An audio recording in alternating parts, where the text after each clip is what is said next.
बिस्मिल्लाहिर्रहमानिर्रहीम। गुमनाम हीरोज़ के मुअज़्ज़ज़ नाज़रीन व सामीन, अस्सलामु अलैकुम। डॉक्टर मोहम्मद उनीब सलीमी के साथ आप सुन रहे हैं देवता। तो आइए बढ़ते हैं कहानी की जानिब। मैं उसके दिमाग को आज़ाद छोड़कर थेल्मा को मुस्कुराते हुए देखने लगा। वो जवाबन मुस्कुराते हुए बोली, अपने इल्म में डूबने के लिए घर की तन्हाई मुनासिब होती है। तुम मेरी खातिर हुजूम में परेशान हो रहे हो। हम खाने के बाद घर चलेंगे। बैरा हमारे दरमियान खाने की डिशें लाकर रखने लगा। मैंने कहा, अब मुझे तन्हाई और खामोशी की ज़रूरत नहीं है। हम खूब बातें करेंगे। तुम मुझे इस्तांबुल की सैर कराओगी।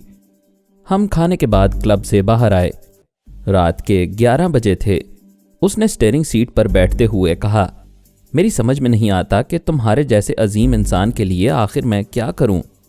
कर तो रही हो, इतने दिनों से मुझे अपने घर में रखा हुआ है, मेरी खिदमत कर रही हो, दिन रात मेरे आराम का ख्याल रखती हो।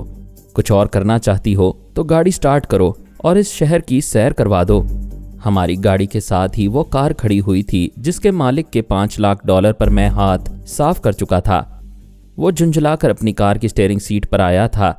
उसके पीछे आने वाला मुसल्ला गार्ड कह रहा था, बॉस, मैं सामने वाले दरवाजे पर खड़ा हुआ था। मैंने आपको कहीं जाते हुए नहीं देखा। फिर ब्रीफकेस आपके पास रखे ही रखे कैसे खाली हो गया, यही बात मेरी समझ में नहीं आती। इधर थेल्मा गाड़ी स्टार्ट करना चाहती थी। मैंने कहा, ज़रा रुक जाओ, मुझे इन लोगों की बातें सुनने दो। उधर वो मुसल्ला गार्ड कह रहा था, बॉस, हमें उस औरत का ताकुब करना चाहिए जो क्लब में आपके साथ बैठी हुई थी। उसने कोई ऐसा चक्कर चलाया है जो अभी हमारी समझ में नहीं आ रहा है। उसकी नाजुक सी गर्दन दबोचनी है। उसकी बात अधूरी रह गई। एक अधेड़ उम्र का शख्स उसके पास आकर कह रहा था, बॉस, मैं आपको ढूंढता हुआ यहाँ आया हूँ। कल सुबह मेरी वाइफ का मेजर ऑपरेशन होने वाला है। अगर मैंने सुबह से पहले $10,000 हॉस्पिटल के काउंटर पर जमा ना करवाए तो यह ऑपरेशन नहीं होगा। मेरी घरवाली मर जाएगी। बॉस ने गुस्से से कहा, भाग जाओ यहाँ से। क्या तुम्हें तनख्वाह नहीं मिलती है? मिलती है बॉस, मुझे एडवांस दे दीजिए। यहाँ मैं लुट चुका हूँ। मेरे $5 लाख गायब हो गए हैं और तुम 10,000 का दुखड़ा रो रहे हो। बॉस, आपके लिए 5 लाख कुछ नहीं है। आप किसी रात जुए में जीत लेते हैं और कभी हार जाते हैं। मुझे अपनी बीवी की ज़िंदगी को जीतने के लिए सिर्फ $10,000 की ज़रूरत है। क्यों मेरा दिमाग चाट रहे हो? मैं अभी किसी को $1 भी नहीं दूंगा। चले जाओ यहाँ से। वो मुसल्ला गार्ड पिछली सीट पर बैठ गया। बॉस कार ड्राइव करता हुआ वहाँ से चला गया। मैंने उस अधेड़ उम्र के शख्स से कहा, मिस्टर, इधर आओ, तुम्हारा नाम क्या है? वो पलटकर मेरे पास आया, फिर बोला, मेरा नाम केशु एडवानी है। फरमाइए। मैंने थेल्मा से पूछा, तुम्हारे पास कितनी रकम है? तुमने कुमार खाने में जाने का इरादा किया था। मैं बैंक से $40,000 लाई थी। मेरे अकाउंट में इतनी ही रकम थी। मैंने उससे $15,000 लेकर केशु एडवानी को देते हुए कहा, अभी जाकर अस्पताल में 10,000 जमा करवाओ। 5,000 ऊपरी अखराजात के लिए रखो। वो हैरान सा मुझे देख रहा था।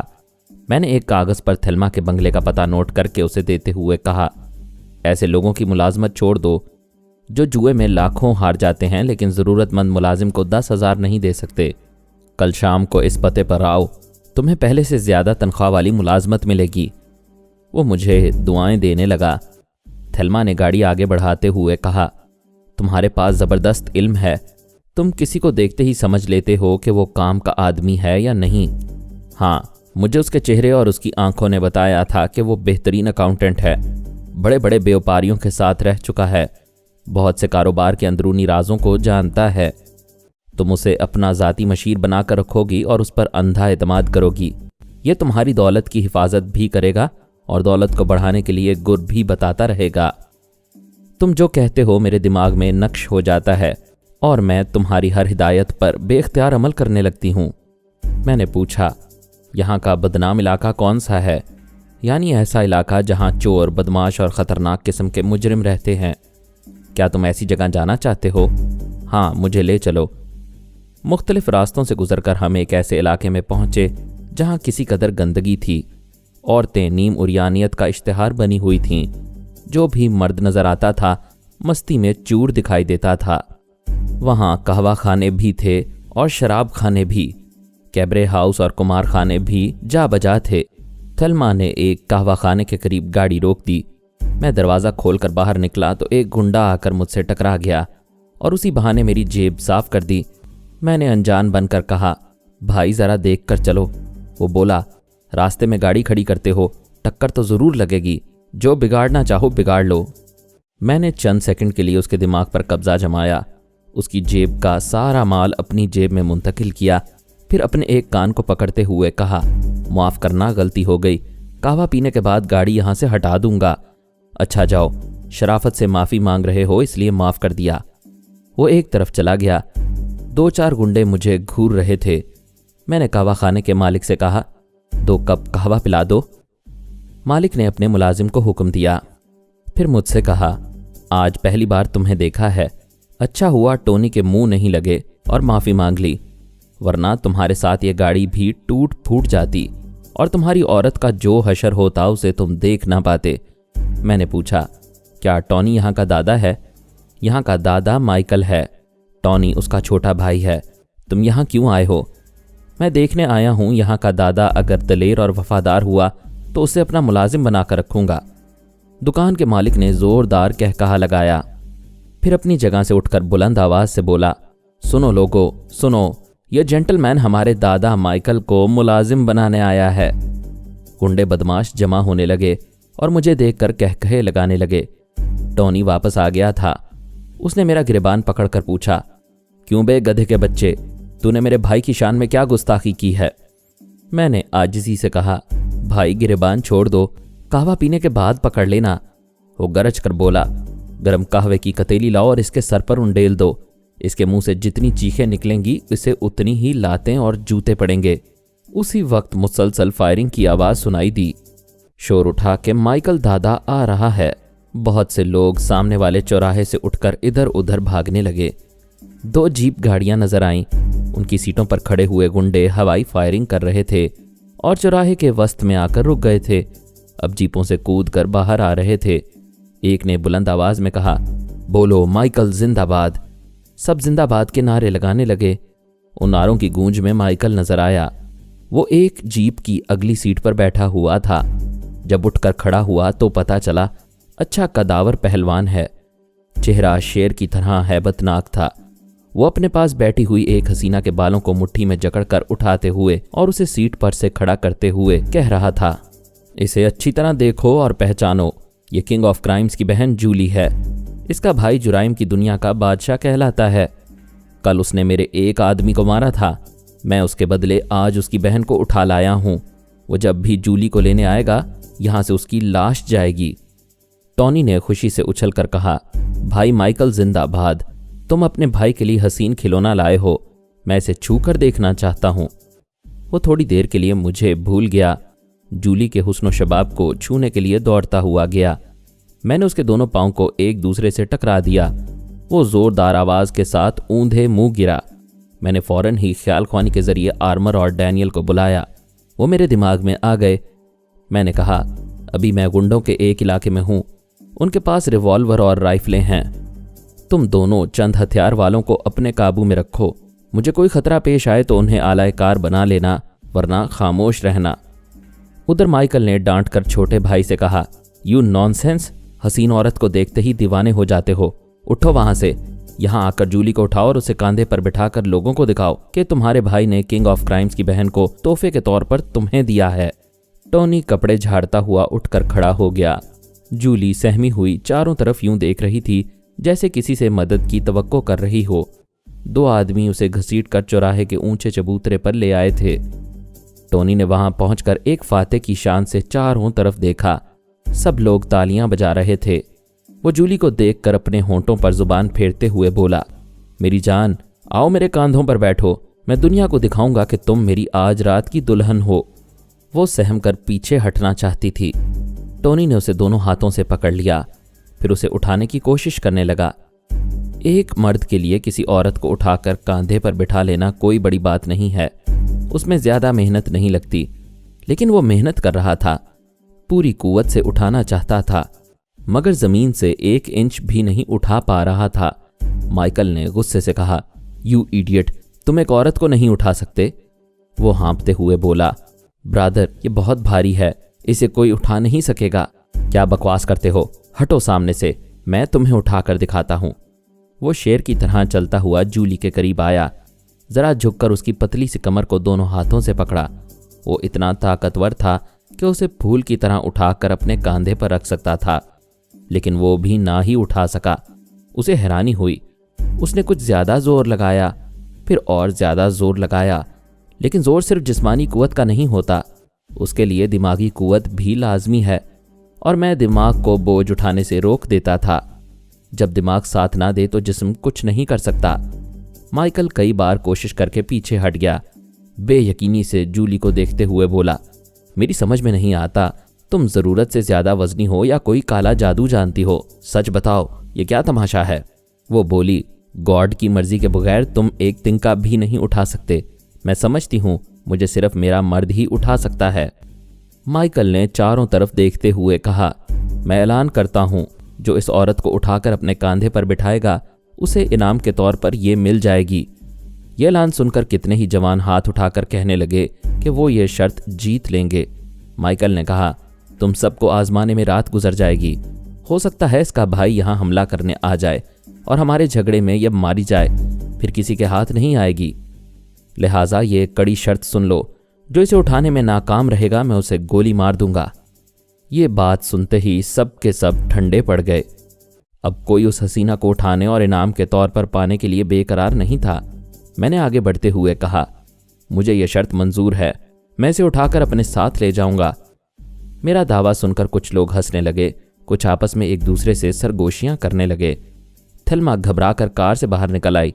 टोनी ने माइकल से कहा, ब्रादर, ये कोई पागल का बच्चा है, थोड़ी देर पहले कह रहा था कि तुम्हें अपना मुलाजिम बनाना चाहता है।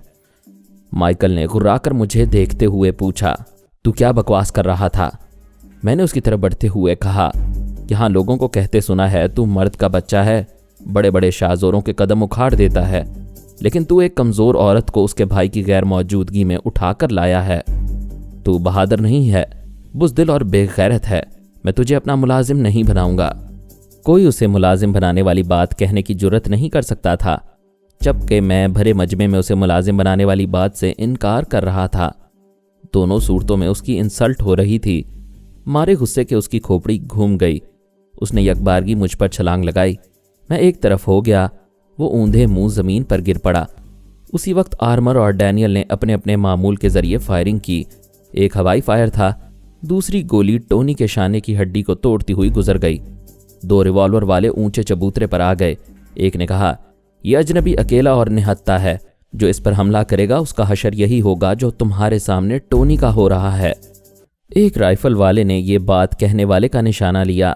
इससे पहले ही हमारे तीसरे मामूल ने उसके पांव में गोली मारी। वो चीख मारकर उछला, फिर जमीन पर गिरा। दूसरे ने कहा, इस अजनबी ने माइकल दादा को बुज़दिल और बेगैरत कहा है, लिहाजा माइकल अपने तौर पर इसे जवाब देगा।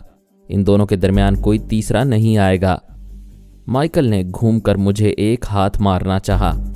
इससे पहले ही मेरा एक हाथ उसकी नाक पर पड़ा, दूसरा उसके जबड़े पर। इसके बाद मैंने उसे संभलने का मौका नहीं दिया। सब लोग पीछे हट रहे थे। वो मार खाने के दौरान संभलने की कोशिश कर रहा था। उसे एक आध बार जवाबी हमले का मौका मिला, लेकिन मैंने बचाव कर लिया।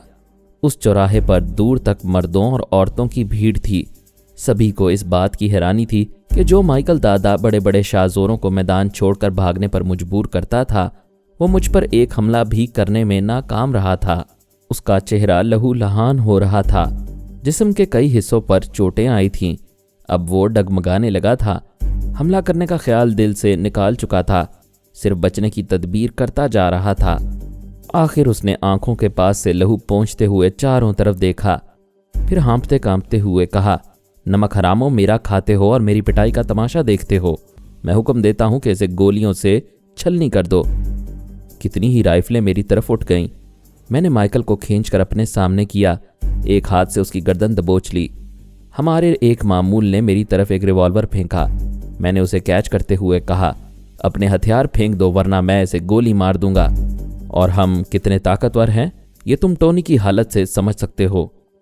माइकल ने खौफजदा होकर अपने आदमियों से कहा, हथियार फेंक दो, क्या मेरी मौत का तमाशा देखना चाहते हो? वो लोग अपने हथियार फेंकने लगे। मैंने कहा, थेल्मा, जूली को अपने पास गाड़ी में बिठाओ। वो जूली को अपने साथ अगली सीट पर ले आई। मैं माइकल की कनपटी पर रिवॉल्वर की नाल रखे हुए गाड़ी के पास आया। एक मामूल ने पिछली सीट का दरवाज़ा खोला। माइकल ने परेशान होकर पूछा, तुम कौन हो? क्या किंग ऑफ क्राइम्स के आदमी हो? मैंने उसे गाड़ी के अंदर धक्का दिया। वो अगली और पिछली सीटों के दरमियान फंस गया। मैंने अंदर बैठकर दरवाज़ा बंद किया। थेल्मा ने गाड़ी स्टार्ट करके आगे बढ़ाई, फिर रफ्तार बढ़ाती हुई उस इलाके से बाहर निकल आई। मैंने कहा, जूली, अपना पता बताओ, हम तुम्हें पहुंचा देंगे। अपना पता बताते हुए जूली किसी खास ख्याल के तहत मुझे बार बार अकबनुमा आईने में देख रही थी। मैंने उसके ख्यालात पढ़ने शुरू किए। उसका दिल कह रहा था, मैं फरहाद अली तैमूर हूँ। वो सोच रही थी, मेरे साथ भला मौजज़ा क्यों हुआ? मैं कौन सी अल्लाह वाली हूँ? अलबत्ता जो नाकाबिले यकीन वाक़यात मेरी आंखों के सामने हुए वो टेलीपैथी के ज़रिए ही पेश आ सकते हैं। माइकल और टॉनी जैसे जवान मुझे ज़मीन से 1 इंच भी ऊपर ना उठा सके। यह अजनबी दुश्मनों के दरमियान उनके लीडर से यूं लड़ रहा था कि अपनी तन्हाई का ज़रा खौफ ना था। उसकी हिमायत माइकल के 2 ऐसे रिवॉल्वर बरदार कर रहे थे जो मुझे थोड़ी देर पहले उठा कर लाए थे, और दुश्मनी करने वाले मेरी हिमायत में इस अजनबी का साथ दे रहे थे। बेशक व शुबा ये सारा खेल टेलीपैथी का था। थेल्मा ने एक बड़ी सी शानदार कोठी के सामने गाड़ी रोक दी। वहाँ कितनी ही गाड़ियों में मुसल्लह अफराद बैठे हुए थे। सामने वाली जीप में किंग ऑफ क्राइम्स बैठा हुआ था। वो सब माइकल के इलाके पर हमला करने और जूली को वापस लाने जा रहे थे। जूली हमारी गाड़ी से निकली तो सब उसे हैरानी से देखने लगे। उसके भाई ने जीप से उतरते हुए पूछा, तुम उस शैतान के चुंगल से कैसे निकल आई? सिर्फ आई नहीं, उस शैतान को भी लाई हूँ। मैंने पिछला दरवाज़ा खोलकर माइकल को खींचकर बाहर निकाला, फिर उसे किंग ऑफ क्राइम्स के सामने धकेल दिया। डैनियल ने मेरे पास आकर कहा, मैं और आर्मर अभी तक थेल्मा के दिमाग में थे। हमारा ख्याल है यहाँ भी हमारी ज़रूरत हो सकती है। शायद हो सकती है। ज़रा ये देख लें कि किंग ऑफ क्राइम्स का मिजाज कैसा है। जूली अपने भाई को मेरे मुतल्लिक बता रही थी। उसने मेरे पास आकर बड़ी गर्म जोशी से मुसाफहा किया। उसके आदमी माइकल को घसीट कर कहीं ले जा रहे थे। किंग ऑफ क्राइम्स ने कहा, मुझे किंग आर्थर कहते हैं। मैंने कहा, मेरा नाम ओनील मॉरिस है और ये मैडम थेल्मा है। हमें बहुत ही दलेर और तजुर्बाकार बॉडी गार्ड्स और सिक्योरिटी गार्ड्स की ज़रूरत है। हम इसी मकसद के लिए माइकल के इलाके में गए थे। किंग आर्थर ने कहा, तुम गलत जगह गए थे। मैं तुम्हारी तमाम ज़रूरियात पूरी करूँगा। आओ मेरे साथ एक कप चाय पियो, मुझे खुशी होगी। वो मुझे और थेल्मा को अपनी शानदार कोठी में लाया। जूली कहीं चली गई थी। मैंने एक ज़रा ख्याल ख्वानी की तो पता चला कि हम जिस ड्राइंग रूम में थे वो उसकी एक दीवार के पीछे खड़ी मुझे देख रही थी। किंग आर्थर ने कहा, मिस्टर ओनील, मुझे यकीन नहीं आ रहा है कि तुमने तन्हा माइकल की पिटाई की और उसी के इलाके से उसे गिरफ्तार करके ले आए, लेकिन मेरे यकीन ना करने से यह हकीकत नहीं बदलेगी कि तुम मेरे दुश्मन को और मेरी बहन को ले आए हो। By the way, madam Thelma से तुम्हारा क्या ताल्लुक़ है? मैं थेल्मा का एक मेहमान हूँ। ये दुनिया में अकेली है। मैं इसकी हिफाजत के लिए काबिल एतमाद और बासलाहियत लोगों को मुलाजिम रखना चाहता हूँ। हमारी बातों के दौरान 10 जवान और 10 अधेड़ उम्र के मुसल्लह अफराद 2 कितारों में आए और फौजी अंदाज में सलूट करके हमारे सामने खड़े हो गए। किंग आर्थर ने पूछा, क्या बात है? एक अधेड़ उम्र के शख्स ने कहा, मिस जूली ने हमें मिस्टर ओनील के सामने हाजिर होने का हुक्म दिया है। ये हम में से अपने काम के आदमियों को मुंतखब कर सकते हैं। किंग आर्थर ने हंसते हुए कहा, मेरी बहन जल्द से जल्द तुम्हारे एहसान का बदला चुकाना चाहती है। तुम चाहो तो इन सब को ले जाओ। ये लोग बहुत ही होशियार और तजर्बेकार हैं। सारी उम्र मैडम थेल्मा की खिदमत करेंगे, लेकिन उन्हें हमारी तरफ से तनख्वाहें मिलती रहेंगी। मैंने कहा, सॉरी मिस्टर आर्थर, हम उसी को पसंद करेंगे जो हमारा नमक ख्वार होगा। आप ऐसी बात ना करें जिससे मैडम थेल्मा की इंसल्ट हो। वो जल्दी से बोला, मैं तुम दोनों की इंसल्ट करने का तसव्वुर भी नहीं कर सकता। मेरे जज्बात को समझो। मैं भी तुम लोगों के काम आना चाहता हूँ। खुदा ना खास्ता मैडम पर कोई बुरा वक्त आए तो ज़रूर काम आना। अभी ऐसी जल्दी क्या है? मैंने वहाँ आने वालों से कहा, तुम लोग बारी बारी अपना नाम और मुख्तसर तौर पर अपना काम बताते रहो। वो बारी बारी बोलने लगे। मैं उन्हें गौर से देख रहा था और उनके ख्यालात पढ़ता जा रहा था।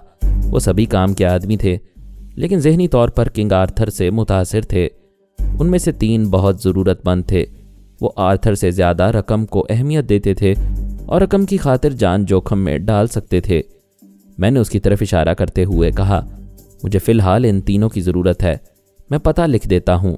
یہ لوگ کل سے ڈیوٹی پر آ سکتے ہیں، میں ان کی ماہانہ تنخواہ بتائے دیتا ہوں۔ کنگ آرتھر نے کہا، اس کی ضرورت نہیں ہے، تم جو دو گے یہ اس سے انکار نہیں کریں گے، یعنی ہمارے پاس آ کر بھی تمہارے دباؤ میں رہیں گے، تم جتنی تنخواہ لینے کا حکم دو گے اسے یہ قبول کریں گے؟ بھائی یہ میرے پاس سے جا رہے ہیں، میرا حکم ضرور مانیں گے۔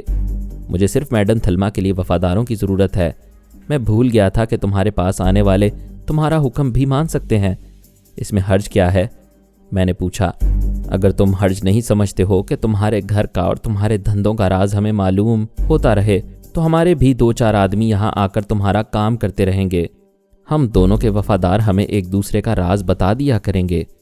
وہ بے چینی سے پہلو بدلتے ہوئے بولا، یہ نہیں ہو سکتا، میرا کوئی وفادار میڈم تھلما کو میرا کوئی راز نہیں بتائے گا۔ میں تمہاری بات سمجھ گیا ہوں، ان تینوں کو لے جاؤ، آج سے میرا ان کے ساتھ کوئی تعلق نہیں رہے گا۔ میں نے تھلما کا پتہ لکھ کر دے دیا، پھر اس سے رخصت ہونا چاہا۔ وہ ہمیں باہر گاڑی تک چھوڑنے آیا، کہنے لگا، مسٹر اونیل، میں تم دونوں کے کام آنے کے لیے بڑی بے چینی سے کسی موقع کا انتظار کروں گا۔ میں اس سے مصافحہ کر کے رخصت ہو گیا۔ راستے میں تھلما نے کہا، میں پہلی بار آزادی سے تمہارے ساتھ گھومنے نکلی، مگر یہ تفریح بڑی خطرناک ثابت ہوئی۔ اگر مائیکل کے آدمی تمہیں گولی مار دیتے تو کیا ہوتا؟ کیسے مار دیتے؟ میرے مقدر میں ابھی زندگی ہے۔ میں محسوس کر رہی ہوں کہ تم صرف نجومی نہیں اور بھی بہت کچھ ہو۔ او گاڈ، تم کتنی مہارت سے لڑ رہے تھے، اور یہ کتنے تعجب کی بات تھی کہ مائیکل کے 2 آدمی تمہارا ساتھ دے رہے تھے۔ میں نے جماہی لی۔ اس نے پوچھا، نیند آ رہی ہے؟ ہاں، رات کے 2 بج چکے ہیں۔ تھلما نے بنگلے کے پورچ میں گاڑی روک دی۔ میں نے ڈیش بورڈ سے چابیاں نکالیں، پھر ہم دروازہ کھولتے ہوئے اس کے بیڈ روم میں پہنچے۔ وہ حیرت سے چیخ مار کر جہاں تھی وہیں کھڑی رہ گئی۔ اسے بستر پر بڑے بڑے نوٹوں کی گڈیاں نظر آ رہی تھیں۔ اس کا منہ حیرت سے کھل گیا، دیدے پھیل گئے تھے۔ پھر وہ دوڑتی ہوئی بستر پر گئی، ان بھاری گڈیوں کو اٹھا کر دیکھتے ہوئے بولی، اتنے ڈالر میں نے کبھی خواب میں نہیں دیکھے تھے، کیا میں خواب دیکھ رہی ہوں؟ اس نے اپنی ایک انگلی دانتوں میں دبائی، پھر چیخ مار کر بولی، یہ خواب نہیں ہے، مگر اتنی دولت میرے کمرے میں کیسے آ گئی؟ یہ نوٹ ہیں، کچرا تو نہیں ہے، پھر اسے کون یہاں پھینک گیا ہے؟ اس نے چونک کر مجھے دیکھا۔ میں نے مسکرا کر کہا، میں نے کہا تھا نا کل سے تم بے انتہا دولت مند بننے والی ہو۔ وہ کل آج رات 12 بجے سے شروع ہو چکی ہے۔ اس کی آنکھیں خوشی سے بھیگ رہی تھیں۔ وہ مسرت سے کانپتی ہوئی بولی، تم میرے لیے آسمان سے اتر کر آئے ہو، خدا کے لیے بتا دو تم کون ہو، نہیں تو میں سوچتے سوچتے مر جاؤں گی۔ وہ میرے قدموں میں گرنا چاہتی تھی، میں نے اسے پکڑ لیا۔ اسی وقت ٹیلی فون کی گھنٹی چیخنے لگی۔ وہ فون کے پاس گئی، ابھی کسی سے بات کرنا نہیں چاہتی تھی، میری حقیقت معلوم کرنے کے لیے بے چین ہو گئی تھی۔ اس نے ناگواری سے ریسیور اٹھا کر کہا، ہیلو، کون ہے؟ میں اس کے دماغ میں تھا۔ دوسری طرف سے جولی نے پوچھا، کیا تم میڈم تھلما ہو؟ ہاں، تم کون ہو؟ تھلما نے اسے آواز سے نہیں پہچانا۔ وہ بولی، میں کوئی بھی ہوں، فرحاد علی تیمور سے بات کرنا چاہتی ہوں۔ تھلما نے حیرانی سے پوچھا، کون فرحاد علی تیمور؟ وہی جو تمہارے پاس ہے۔ تھلما نے کن اکھیوں سے مجھے دیکھا۔ میں دھپ سے صوفے پر گر پڑا۔ وہ جولی میرے پیچھے پڑ گئی تھی۔ میں نے اس کے دماغ میں پہنچ کر اس کا ہاتھ کریڈل پر رکھ دیا۔ دونوں کے درمیان رابطہ ختم ہو گیا۔ ادھر تھلما ہیلو ہیلو کہہ رہی تھی، ادھر جولی سوچ رہی تھی، میں نے کریڈل پر ہاتھ رکھ کر فون ڈسکنیکٹ کیوں کر دیا؟ تھلما نے میری مرضی کے مطابق بے خیالی میں ریسیور کو کریڈل سے ہٹا کر رکھ دیا تاکہ پھر رابطہ قائم نہ ہو اور مجھے جولی سے نمٹنے کے لیے کچھ سوچنے کا موقع مل جائے۔ پارس کی توجہ سلمان راضی سے ہٹ گئی۔ وہ بڑی مصلحت سے بولی، آئندہ انہیں مسٹر راضی نہ کہنا، تم ان کے سامنے بچے ہو، انہیں انکل کہا کرو۔ سلمان راضی خوش ہو گیا کیونکہ خانم پارس کو بچہ کہہ رہی تھی۔ وہ اسے بازو سے پکڑ کر زرینہ اور یاسمینہ کے پاس برآمدے میں لے آئی، پھر بولی، راضی 4 بج چکے ہیں، تم لوگوں نے ابھی تک لنچ نہیں کیا، چلو میز پر آ جاؤ۔ خانم کچن کی طرف گئی۔ 4 مسلح افراد علی تیمور کو سامنے والے کاٹیج میں لے جا رہے تھے۔ زرینہ ٹوٹے ہوئے دل سے اسے جاتے ہوئے دیکھ رہی تھی۔ پارس نے یاسمینہ سے ہاتھ چھڑایا، پھر زرینہ کو ایک بازو کے حصار میں لے کر بنگلے کے اندر جاتے ہوئے بولا، تم تو بہت سمجھدار لڑکی ہو، تمہیں محروم رہ کر بھی مسکرانا اور ناکامی کو خندہ پیشانی سے برداشت کرنا چاہیے۔ یاسمینہ نے ساتھ چلتے ہوئے کہا، جب سے یہ پہاڑی سے آئی ہے میں اسے یہی سمجھا رہی ہوں، اگر علی تیمور کے دل میں چاہت نہیں ہے تو تم اس کے دل میں زبردستی چاہت پیدا نہیں کر سکو گی۔ وہ آنسو بھرے لہجے میں بولی، آخر مجھ میں کس چیز کی کمی ہے؟ میں تو توہین کے احساس سے مری جا رہی ہوں۔ پارس نے کہا، تم میں کسی چیز کی کمی نہیں ہے، تم ایک مکمل اور حسین دوشیزہ ہو، لیکن علی تیمور کا مزاج مختلف ہے، اس نے تمہاری توہین نہیں کی بلکہ عزت کی ہے۔ وہ چاہتا تو محبت کا فریب دے کر تمہاری معصومیت سے کھیل سکتا تھا، پھر کسی موقع پر تمہیں چھوڑ کر جا سکتا تھا۔ کیا تم وہ جھوٹ اور فریب برداشت کر لیتی، جبکہ یہ سچ تم سے برداشت نہیں ہو رہا ہے؟ کھانے کی میز پر اس کے ممی اور ڈیڈی بھی تھے اور یہی موضوع زیر بحث تھا۔ سلمان راضی نے بیٹی سے کہا، تمہارے باپ نے تم دونوں کی ہر چھوٹی سے چھوٹی اور بڑی سے بڑی خواہش پوری کی ہے۔ یہ علی تیمور کیا چیز ہے؟ یہ تم سے شادی کرے گا اور اسی جزیرے میں تمہارے ساتھ زندگی گزارے گا۔ پارس نے کہا، انکل آپ نے ابھی فرمایا علی تیمور کیا چیز ہے، میں آپ کی یہ غلط فہمی دور کر دوں کہ آپ نے اسے اپنی مرضی سے قیدی بنا کر رکھا ہے۔ یقین کریں وہ منہ زور طوفان ہے، آج میں بھی اسے روک نہیں سکتا تھا۔ پاپا نے اس کے دماغ کو جھٹکے دے کر کمزور کر دیا ہے، ورنہ وہ مجھے اور زرینہ کو کسی نہ کسی طرح بے بس کر کے یہاں سے لے جاتا اور آپ کی پوری فوج دیکھتی کی دیکھتی رہ جاتی۔ کیا تم میری فوج کو مٹی کا کھلونا سمجھتے ہو؟ آپ کی فوج زبردست تربیت یافتہ ہے، لیکن زرینہ کو یرغمال بنانے کے بعد فوج کیا کر سکتی تھی؟ کیا بھول گئے آپ؟ سب مجبور تماشائی بن کر رہ گئے تھے۔ اس نے میز پر گھونسا مار کر کہا، تم میری انسلٹ کر رہے ہو۔ پارس چاہتا تو کراٹے کا ایک بھرپور ہاتھ مار کر ابھی میز کے 2 ٹکڑے کر سکتا تھا، لیکن واٹسوروکی کی نصیحت یاد تھی کہ کبھی اپنی طاقت کی نمائش نہ کرو، نمائشی جذبوں کو ہمیشہ کچلتے رہو، محبت اور طاقت سے جیتو، وحشت طاری نہ کرو۔ ایک ملازم نے آ کر کہا، جناب علی تیمور نے کھانے سے انکار کر دیا ہے۔ پارس نے اس سے کھانے کی ٹرے لے کر کہا، میں اسے سمجھا منا کر کھلاؤں گا۔ وہ ٹرے لے کر چلا گیا۔ اس کے جانے کے بعد خانم نے کہا، راضی تم اپنی طرح ایسا ہی زبردست داماد چاہتے تھے۔ پارس دلیر بھی ہے اور ذہین بھی، اور سچ بولتے وقت تم سے بھی نہیں ڈرتا۔ کیا تمہیں اسی لیے غصہ آتا ہے کہ یہ تم سے خوف زدہ نہیں ہے؟ مجھ سے ساری دنیا ڈرتی ہے۔ یہ جوان کیا چیز ہے؟ یہ فولاد ہے، اگر تمہارے سامنے جھک جائے تو پھر تمہارا داماد کہاں رہا؟ اچھا چپ چاپ کھاؤ، دماغ نہ خراب کرو۔ خانم اٹھ کر سب کی پلیٹیں بدلنے لگی۔ وہ بولا، بے شک میں ایسے ہی داماد چاہتا ہوں، لیکن میری بیٹیوں کی بھلائی اسی میں ہے کہ وہ میرے معمول بن کر رہیں، ورنہ یہ آزاد رہیں گے تو کسی دن یہاں سے بھاگ جائیں گے یا فرحاد علی تیمور انہیں لے جائے گا۔ خانم نے کھانا شروع کرتے وقت کہا، میں ماں ہوں، میں بھی یہی چاہتی ہوں کہ ایسے بہادر اور ہونہار داماد ہمارے قبضے میں رہیں اور میری بیٹیاں ساری زندگی ان کے ساتھ اس جزیرے میں حکومت کرتی رہیں۔ انشاءاللہ ایسا ہی ہوگا۔ آج رات کھانے کے بعد انہیں جو چائے یا کافی دی جائے گی اس میں اعصاب کمزور کرنے والی دوا حل کی جائے گی۔ میں تنویمی عمل کے ذریعے دونوں کو اپنا تابع دار بنا لوں گا۔ یاسمینہ لقمہ چباتے چباتے رک گئی۔ اس کی ممی خوش ہو رہی تھیں، زرینہ بھی مطمئن تھی، کیونکہ اس طرح وہ علی تیمور کو اپنا بنا کر رکھ سکتی تھی۔ لیکن پارس ہوش و حواس میں رہ کر یاسمینہ کو دل و جان سے چاہتا تھا۔ ایسی چاہت انمول تھی، اسے مقدر سے مل رہی تھی۔ وہ اپنے محبوب کو سحرزدہ نہیں دیکھنا چاہتی تھی، اس لیے سوچ میں پڑ گئی کہ اسے باپ کے تنویمی عمل سے کیسے محفوظ رکھے۔ فتح کا جشن منانے کے لیے بنگلے کے سامنے ایک بڑا سا سٹیج بنایا گیا تھا، جہاں کھیل تماشے اور رقص و موسیقی کا پروگرام پیش کیا جانے والا تھا۔ بنگلے اور سٹیج کے آس پاس دور تک جگمگاتی ہوئی روشنیوں کا انتظام کیا گیا تھا۔ کئی جانور ذبح کیے گئے تھے تاکہ رات بھر شراب و کباب کا دور چلتا رہے۔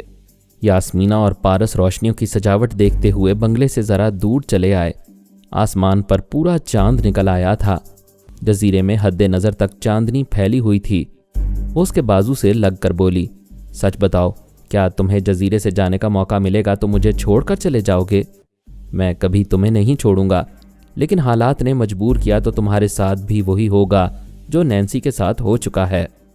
مجھے معلوم ہے تمہارے ساتھ اغوا کی جانے والی عورتوں نے بیان دیا ہے کہ تم نے تل ابیب میں ایک ارب پتی تاجر کی نواسی سے شادی کی تھی، مگر وہاں تم مجبور تھے، تمہیں اغوا کیا گیا تھا، تم وہاں نینسی کو چھوڑنے پر مجبور تھے، یہاں کوئی تمہیں جزیرے سے نہیں لے جا سکے گا۔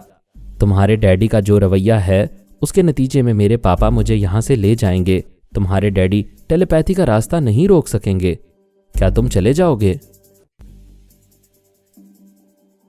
مزید اقساط سننے کے لیے ہمارے چینل کا سبسکرائبر بنیں اور ساتھ ہی بیل آئیکن کو کلک کریں تاکہ آپ کو ہر آنے والی نئی ویڈیو کی نوٹیفیکیشن ملتی رہے۔ ہماری ویڈیوز کو لائک اور شیئر کریں اور ہمیں اپنی دعاؤں میں یاد رکھیے گا۔ ISI اور پاک آرمی زندہ باد، پاکستان پائندہ باد۔ ہم پھر ملیں گے انشاءاللہ ایک نئی قسط کے ساتھ، تب تک کے لیے اللہ حافظ۔